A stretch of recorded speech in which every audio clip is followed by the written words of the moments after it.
Welcome back to my channel. Today let's make coffee and matcha tiramisu. This recipe only takes 5 ingredients and is a lot less complicated than most tiramisu, but still tastes amazing. So let's get started. In a mixing bowl, scoop out 250 grams of mascarpone cheese, which is usually one small package found in American grocery stores.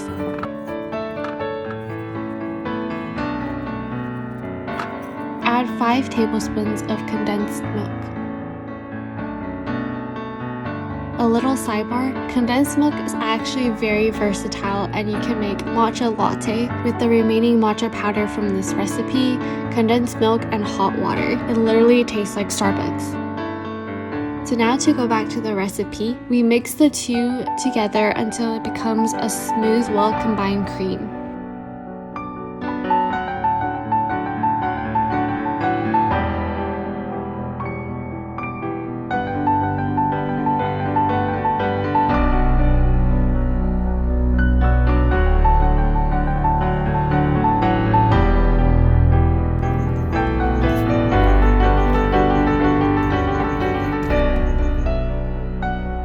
To make our matcha dip ladyfingers, we first dissolve 1 tablespoon of matcha into 6 tablespoons of hot water.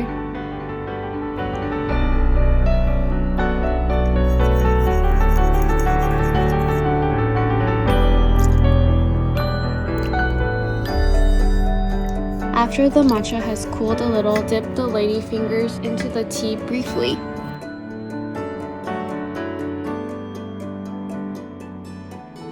Place a layer of mascarpone onto it and smoothen before repeating the process for a second layer.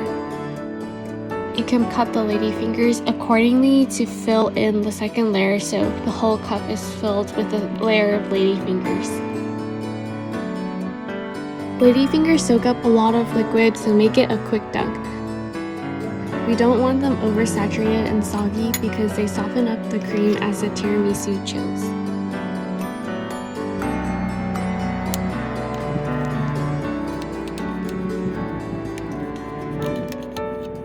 Next, we move on to our coffee tiramisu.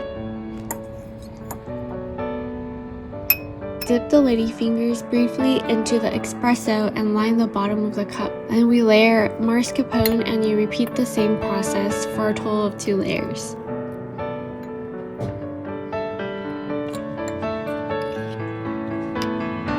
We want to make sure the top layer is smooth because we will dust the cocoa powder on top.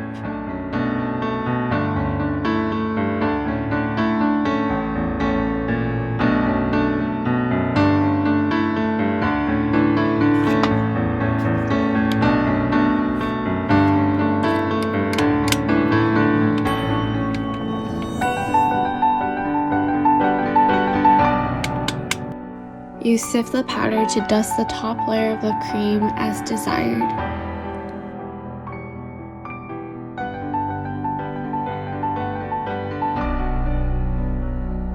For the cocoa powder, you can usually buy it in a normal grocery store.